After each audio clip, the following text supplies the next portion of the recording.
आगामी महापालिका निवडणुकीच्या पार्श्वभूमीवर ठाण्यातलं राजकारण तापत चाललंय। जितेंद्र आव्हाडांचे निकटवर्ती आणि माजी नगरसेवक अमित सरैया हे भाजपमध्ये प्रवेश करणार आहेत। प्रभाग क्रमांक 14 आणि 15 मध्ये ताकद वाढवण्यासाठी भाजपचे प्रयत्न आहेत। भाजप प्रदेशाध्यक्ष रवींद्र चव्हाणांच्या उपस्थितीत सरैया यांचा प्रवेश होणार आहे।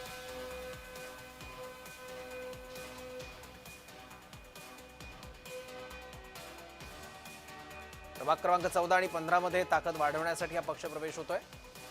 सरैयांचा रवींद्र चव्हाणांच्या उपस्थितीत पक्षप्रवेश। आणखी माहिती याबद्दल घेऊ, आपले प्रतिनिधी कुणाल भोईटे आपल्यासोबत आहे। कुणाल, सौरभ, एकंदरीत पाहायचं झालं तर भाजपने हा जितेंद्र आव्हाडांसोबत उपमुख्यमंत्री एकनाथ शिंदे यांना देखील धक्का दिलेला पाहायला मिळतोय। एकंदरीतच अमित सरैया हे प्रभाग क्रमांक 14 आणि 15 मधले माजी नगरसेवक आहेत, जे कोपरी पाचवाकडी विधानसभा मतदारसंघातले आहेत, म्हणजे उपमुख्यमंत्री एकनाथ शिंदे यांच्या मतदारसंघातले आहेत। काही दिवसांपूर्वी उपमुख्यमंत्री एकनाथ शिंदे यांच्या शिवसेनेच्या माजी नगरसेवकांसोबत देखील त्यांचा वाद झाला होता आणि भाजपने आता डबल खेळी केलेली पाहायला मिळते।